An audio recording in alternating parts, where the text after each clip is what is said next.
Hello and welcome to the Yahoo Network's Silver CY Leadership Cracker Barrel. Obviously, it's a little bit different than it would have been if we were in person, but we're happy to welcome you here tonight. I'll go ahead and start by introducing myself. My name is Patrick Dalton. Um, and the reason I'm here tonight is because I was supposed to be our nature director this summer, and I'm a former 3-point program commissioner.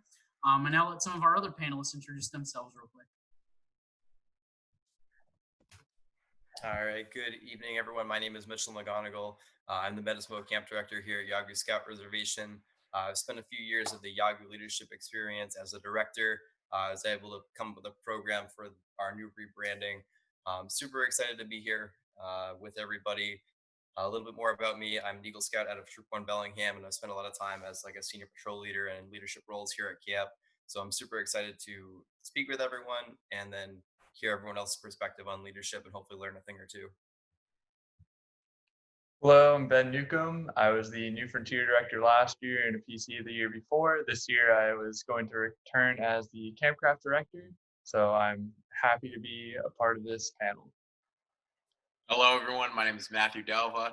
I'm an Eagle Scout out of Troop 1 Arnold Mills, and I was going to be the Medicine Bow Assistant Camp Director this summer.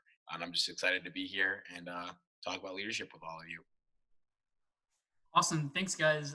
So I know I speak for the four of us when we say we're super excited for this unique opportunity to share ideas about leadership and all types of leadership styles.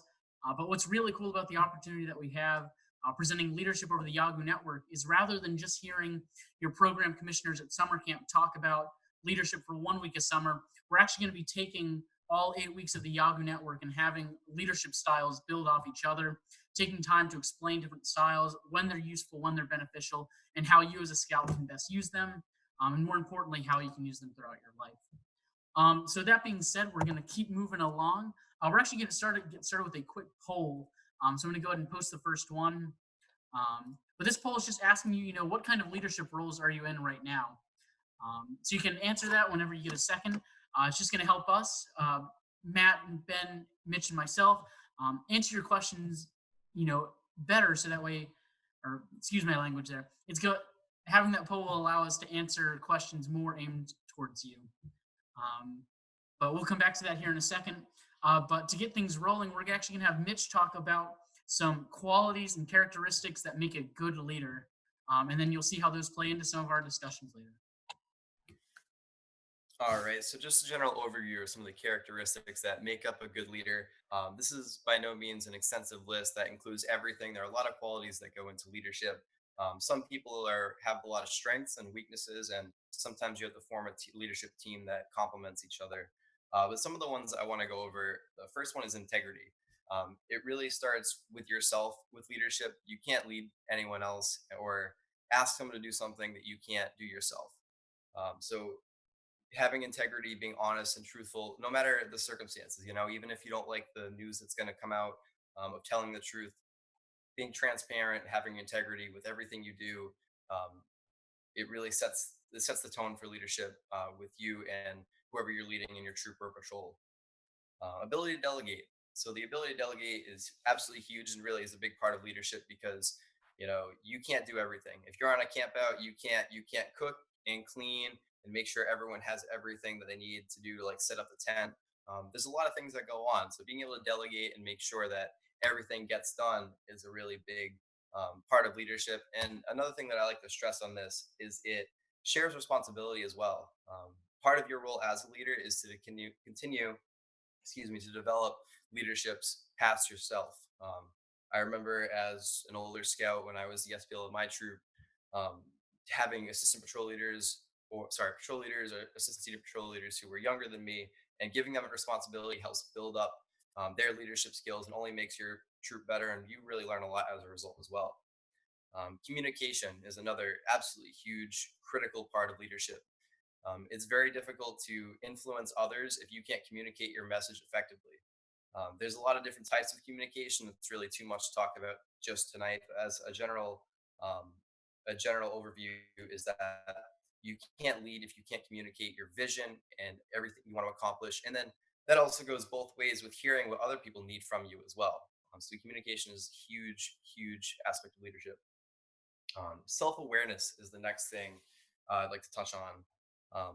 As I mentioned before, leadership starts with you. If you don't know what your strengths and weaknesses are or what you need to work on, then it's really hard to be able to, work with others and encourage them and build on, their abilities as well. Part of a role of a leader is to be a coach and a mentor and someone for others to look up to. So if you're constantly looking to improve and better yourself and know where you need to focus on that, you can amplify your ability to be a leader for your scouts and your troop, or outside of scouting as well. Gratitude. People want to feel appreciated. A thank you can go a long way. If you're a young scout, and I'm sure we've all been there on a camp out, we're told to do something and it might not make sense, and it might be a job we don't want to do, like cleaning up after cooking out. It's not the fun thing to do, but it's part of the thing. And just hearing a thank you can go a long way, and making it worth it. And that's still true for me today. Just getting a thank you if I do a simple task, holding the door open for somebody, it goes a long way, and it makes you feel like it was worth it. Learning agility. So leadership, once again, there's so much that goes into it, but being adaptable is a huge aspect, because everything's not always going to go perfectly. It's not always going to go as planned. So being adaptable and understanding that it's not always going to be perfect, and you can learn and build on experiences as you go, and that way you continue to develop your leadership throughout your experience. The next thing I'd like to touch on is influence. Again, everything here I keep repeating myself, but it's so important, because leadership really is about influencing others. And that could be a positive thing, it could be a negative thing, depending on how you communicate and what kind of integrity. So everything is really connected. But influencing others really is the really big, meaningful impact you can have on leadership. When I had my Eagle Border review, I had an assistant scoutmaster ask me, did I have someone that I looked up to when I was a younger scout? And I remembered an SBL, his name was Chris. And, watching Chris and learning from Chris meant a lot to me. And then that scoutmaster pointed out to me that, maybe I do that for younger scouts now. So you may not know it, but your example and your leadership influences others to want to be like you down the road. Even just being through camp staff, I remember old camp directors that I've had that I looked up to, and now being able to have that position now means a lot. And I understand that I have a responsibility as this position, as the leader, to set the example and hopefully, continue down the road that legacy. The final characteristic I'd like to talk about is empathy. Empathy is not the same thing as sympathy. Understanding the needs of people you're working with and you're trying to lead helps you help them. No one is the same. Everyone needs different things. So being able to understand what people need can go a long way in really making your leadership effective to them. We're going to talk a little bit later about different styles of leadership, and understanding how certain people respond to certain types of leadership styles is really important, and being empathetic to their needs can help you help them. So I think I'm going to pass it along to Matt Delva to talk about qualities of leadership. Thank you, Mitchell. So just going over some of the qualities of a good leader, but again, like Mitch touched upon a little bit prior, there are so many qualities and characteristics to a good leader, but these are just a couple that we felt are very important, and some that you encounter more often than others. So one that we definitely found was clarity. And so in terms of clarity, you could also relate this to transparency, and specifically with the people that you're leading, you want to make sure that they are on the same page with you. And so by being transparent, by them knowing what your goals are, and actually having a common direction for your group or your team to move in, it actually helps in terms of the organization moving towards and completing that goal. The next quality is decisiveness. And so with decisiveness, because you're going to be in a leader role, there's going to be times when you're going to have to be the person that everyone looks to make decisions. And a big part of that is in terms of confidence. So even if you're not necessarily, you don't know what the right decision is to make, you have to act. And so when you do act upon that decision, you can't really be second guessing it too many times. It's okay to be wrong. And even if you are wrong, it's great to be able to learn from those mistakes. So with decisiveness, you can act in the situation, acting upon the information that you have to best act within that scenario rationally. And if it doesn't necessarily work out the way that you expected, then you can learn from it and work towards improving upon the next time. Now, the next one is courage. And so with courage, a lot of times this is asking you to not necessarily just to be brave or anything like that, but sometimes there's things that will challenge you where maybe it doesn't really necessarily agree with something that you've learned, and just really questioning it, not necessarily questioning it, but I guess going against the grain in some cases, and really challenging something that might not be right if you feel that it's not. And now passion is also a very important quality for being a leader. And so with any goal or any direction that you're trying to lead your team in, uh, if you don't really have passion with the goal, then you're not really going to pursuing it's not going to be a big deal for you. By having passion, it's going to help you so much more, because you're going to be so focused on accomplishing that goal or that objective that that's going to also, it's not going to just be checking it off. It's going to be, you want to check it off because you're passionate about it. And now something else that's important when leading is humility. And so oftentimes when you are leading people, they might not necessarily have all the same skills as you. They might actually be able to do things better than you. And it's okay to admit that.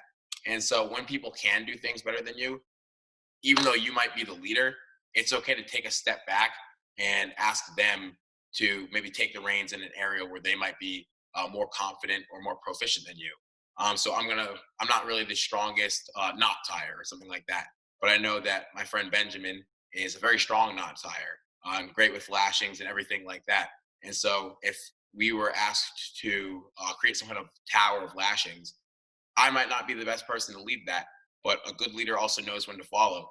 And so in that case, I might ask Ben to take over, at least in order to lead that objective, so that we can accomplish our task to the best of its that possibly can be. So now, just at this time, we're going to move on, and I'm going to pass it back over to Mitchell as we cover some of the different styles of leadership. All right, everyone. So as I mentioned before, we're going to walk through a bunch of the leadership styles we're going to cover throughout the summer this week. So today is more or less an overview of leadership, and we're going to continue through different styles throughout the rest of the summer. So next week, we're going to be going through authoritarian leadership. So an example of this might be like a boss or a teacher, where it's one person has control and it's under their direction. They're the person in charge and everyone knows it. There's not a lot of back and forth communication between the followers and the leader. This can be a great thing when things need to be made in quick and decisive. So like emergency situations when there's no time to think about, what's the right thing. Someone has to say it, do it, and follow it out. There's no time to waste. This can be a bad thing too um, when there's a group involved and you have that time. It's more difficult when there's just this one person in charge and it feels like you're being bossed around. So there's a time and a place for each leadership style, and sometimes you can feel like you're always being bossed around by an authoritarian leader. So it's not always the most fun to be a part of, but again, it can be effective in certain situations. And really, every single leadership style that we're going to talk about is applicable in certain situations. An authoritarian has its strengths, its weaknesses, like all of them do. But it's one that I would try to avoid unless it's in that kind of situation where things need to get done. They need to get done quickly, and then maybe you can regroup and talk about how things went after the fact. But it's definitely a useful leadership skill to know, and we'll be definitely exploring that next week.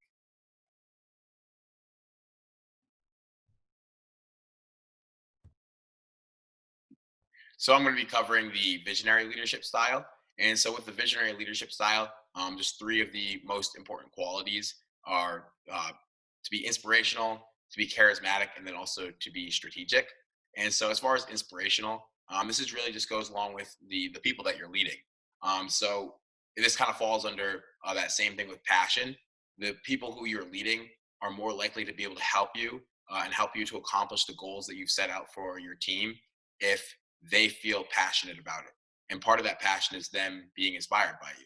And so you don't necessarily have to be the greatest motivational speaker or anything like that, but part of that is just leading by example. And so by leading by example, things of that nature, the people that you're leading are going to feel more inclined to help out and to do tasks that you ask of them. And that this also kind of lines up with the next trait of being charismatic. And so with being charismatic, this is really something that helps here is that when you're asking people to do tasks, they don't really feel as if you're telling them to do a task. They do the task because they want to do it.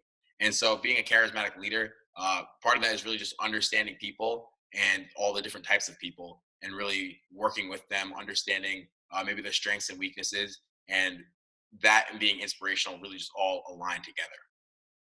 And now, one of the biggest parts of being a visionary leader is to be strategic. And so, as far as the strategic aspect, is really just having a goal and a vision that you set for your team or organization and or troop.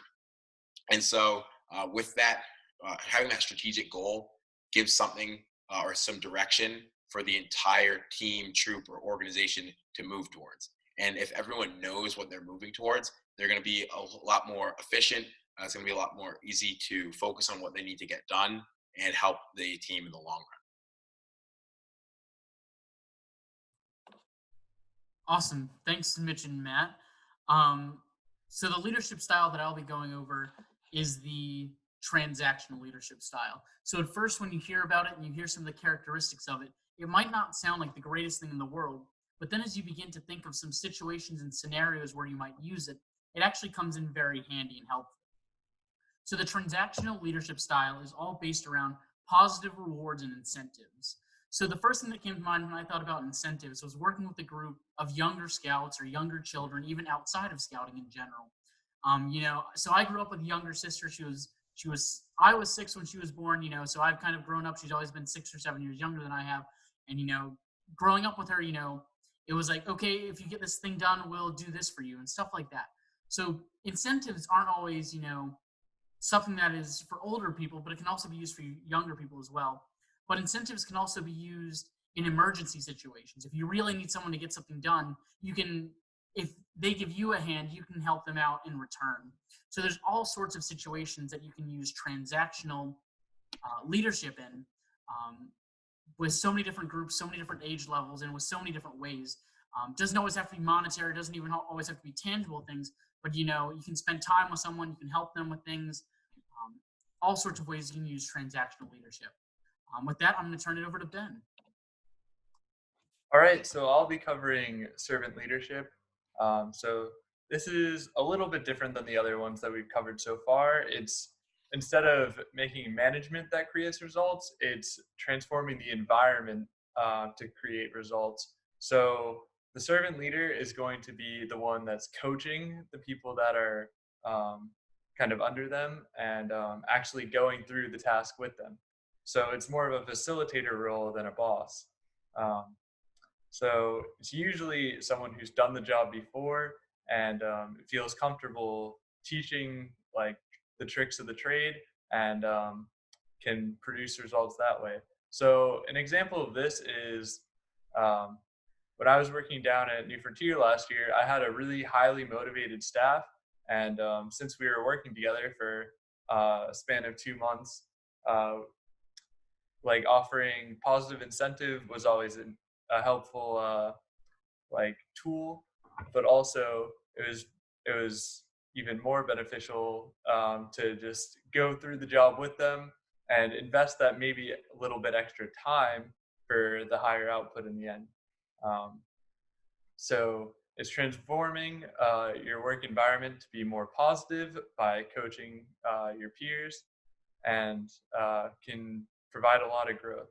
Where it kind of falls to the other ones is if you're working with people who may not be as motivated or have a bad work attitude, it may not be worth the time to go and coach with them. And it might be just wasting time overall. But especially with my staff last year, it worked very well and it was very effective. Awesome. Thanks, Ben. So the next leadership style we're going to discuss is pace setting. This is a leadership style that I really like, and I'm really glad I got the chance to talk about it. But pace setting is all about leading by example and setting standards. It's all about hard to reach standards and ideally having people follow in your footsteps. So you as the leader, you're the one in front showing people how to get things done. It's not about teaching people, how to do it, but more how to go above and beyond. You're a leader from the front. You're not, leading within the you're still leading within the group, helping with certain things, but you're taking a step forward, going above and beyond other members of the group, setting examples so that way they can then challenge themselves to be like you. Pace setting, I think, is all about, leading through experiences and leading, in the field, if you will.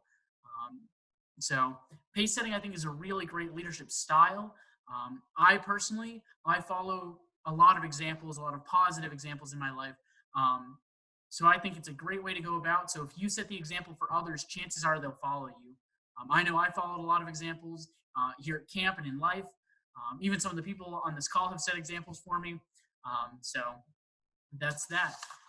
And I'll turn it back over to Ben. But Great. I'll be covering democratic leadership. This is kind of the everyone deserves a say sort of thing. People may put things to a vote, or what do you think? How do you think we should go about solving this issue? It's everyone gets a say, no matter what level they're at in maybe the rankings. So you'd ask for feedback before you make a final decision, and that can go one of two ways. I always like to suggest that you do anonymous suggestions, just so that if you're taking a lot of suggestions, people don't feel like you're favoriting certain people or ideas too heavily, because that can kind of take away the morale that you're boosting by asking people for their opinions.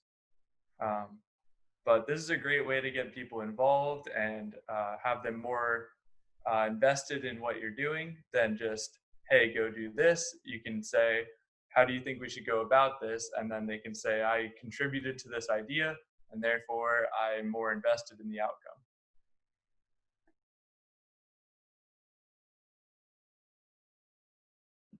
So the last style of leadership is laissez-faire. And so laissez-faire is hands-off leadership. And so the way this works is by allowing the people that you're leading to have more freedom, and there's really no interference or little interference at all from the leader. And so this can work both positively and negatively. Once again, as Mitch touched upon previously, all these different types of leadership styles can work in so many different situations. But I think laissez-faire leadership can be a great tool if you have any people that you're leading who show a lot of great leadership skills, or if you have a lot of people who are very self-sufficient, you can kind of take a step back and actually allow them to grow a little bit. And so I think a great example of this is last summer when Mitch was our YLE director. He had a very great staff around him, and so he was actually able to at times kind of just take a step back and watch his staff to just watch them grow. And then just because they were just so great at what they did in terms of leadership and very self-sufficient. And this actually would also allow him to do other tasks or tasks that were a little bit more difficult and were more focus or attention to detail required in those areas. But the big thing about laissez-faire leadership is that it's not just letting anything go. You are really, there is an emphasis on taking a step back and being hands-off, but it's not just being absent leadership. So now at this time in our Silver CY Cracker Barrel, we usually like to open it up to any questions. So we're going to do that in this one as well. So if anyone has any questions at all, please put them into our question and answer section. So I just want to add one thing before we move into the question and answers. We went through 7 types of leadership here tonight between the 4 of us. For the following 7 weeks here on the Yahoo Network, we're actually going to be picking one of those 7 and overviewing it in great detail, going into examples and, talking a little about how that leadership style has played into our scouting career and helped us in life. All of these leadership styles that we went over tonight have both pros and cons, and we're going to be going into all of those specifically in each of those Silver CY Cracker Barrels for weeks 2 through 8. So like Matt said, we have a question and answer box down below. You can shoot us anonymous questions, and we're happy to answer them. Between the four of us, we do have a lot of knowledge, and certainly have a number of years here at Yahoo, but also in life with leadership.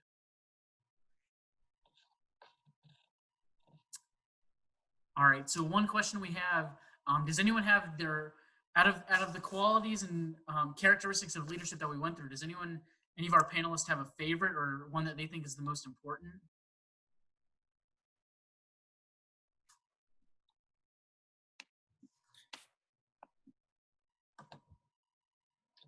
So I'll lead off.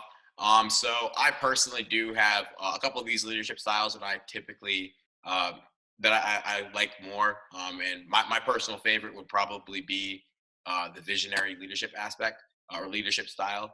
And that's just maybe for me, just because I've had a couple of different great leaders who followed that visionary leadership style. And so that's been some of the previous camp directors that I've worked under. But then another leadership style I also like is the pace setting leadership style. And I think that's because there is some overlap there, as you covered upon, Pat, with the visionary leadership style. And so even having those hard to reach standards and setting the standard and allowing a progression plan by having people follow in your footsteps, I think that really just creates and molds better leaders in the future. I'm definitely a fan of the pace setting leadership style, whether it be working on a group project or trying to lead a staff in a center here at Yahoo. It's definitely my favorite because you can, as Matt said, you can work hard and kind of set the example, and other people can just follow in your footsteps, and you can achieve great results from that. Awesome. So yeah, I'll say I totally agree. Pace setting is a huge one. I love leading by example personally. So we do have another question. How did you learn leadership skills in your troop, and how did you teach leadership in your troop? Any of our panelists want to take the lead on this one, or just one part of this one? I can say from my experience going through scouting, a lot of it is experience, really. Being put into positions of responsibility. Like I was a quartermaster at one point in scouting. I was a patrol leader, assistant senior patrol leader.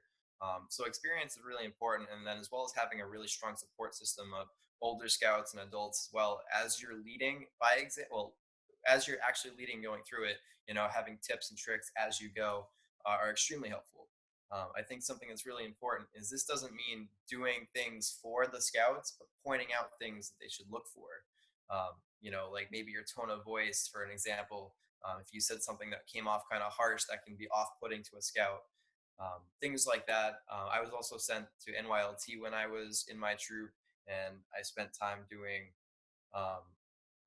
other programs that like work to develop leadership in and around my troop. So that's really where I got a lot of my experience from. And then luckily I had the opportunity to work on staff, and I feel that being on staff really developed myself personally just so much. I really like to compare being on staff, like being as a part of a big troop. We have about 60 to 75 staff members per camp, which is really a big troop. And each department we have at camp, like the waterfront or the craft center, for example, are really patrols. And then they have patrol leader or their middle manager. So I really think it's a very similar setup. And I think just going through the ranks and learning by going through it and by experience really was the most effective for me. Thank you, Mitch. I totally agree. I think that leadership a lot of times is best learned through experience.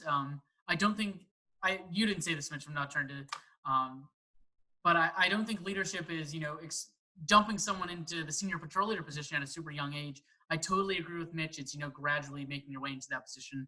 And a huge thing I did my first year on staff, I had never stayed a single night at Yahoo.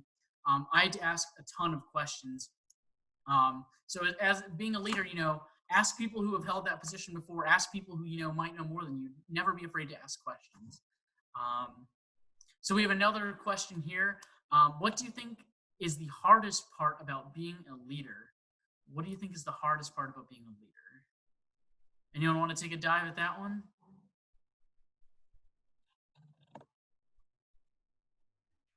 I can say, for me, sorry, I think I just interrupted Matt, but for me, the hardest part about being a leader was figuring out a balance of working with friends and people my age. So while I was a senior patrol leader of my troop, I was 16, almost 17 at the time. There were members of my troop 16 and 17. Some of them older than me, and some of them the same age as me. That was the trickiest part for me. And eventually, the biggest thing was we just had to build respect for one another. I took their opinion. They were older than me. They were the same age as me. They had valid points. We grew respect for one another. And then when I asked them to do something or had a request for them, they would listen to it. And when they had feedback or an opinion for me, I would definitely take feedback from them. But Matt, I know you wanted to answer as well. Yeah, Pat, you literally stole the words out of my mouth. I think balance is definitely one of the hardest things. So, like you touched upon, you're talking with people, or you're dealing with people who are probably around the same age. You're dealing with people who might be younger than you, people who might be older than you. You might be actually trying to lead people, or the group that you might be leading. They might actually all be older than you, and so that can definitely be a challenge. And I think really just trying to find a balance between even just when you're dealing with like your friends, but then also when there are situations that might call for you to display things like empathy. Um, and then even just I myself, sometimes I struggle with that balance because I'm a person who I love to have fun, but at the same time, I really love to get the job done, get the objective completed. And so there can be times where I might come off a little harsh or something like that when it calls to be a situation where I can be a little bit more relaxed, or sometimes I might come off being a little too immature in a situation where I should be a little bit more rigid. Awesome. Thanks, Matt. So we have another question here. How did your Scoutmaster help you grow as a leader? How did your Scoutmaster help you grow as a leader? I'd like to jump in on that. Yeah. So like I mentioned when I was going through the last question about like how we taught leadership in our troop, I think the Scoutmasters play a huge role in developing leadership. And I think it's very much a more hands-off way. You learn best by experience. So if you go through, do something, and then have Scoutmaster conferences after about, what went well, what do we need to work on? Because especially when you're younger or you're going through it, you don't always understand what you're doing wrong. Last year, I worked with the August Leadership Experience.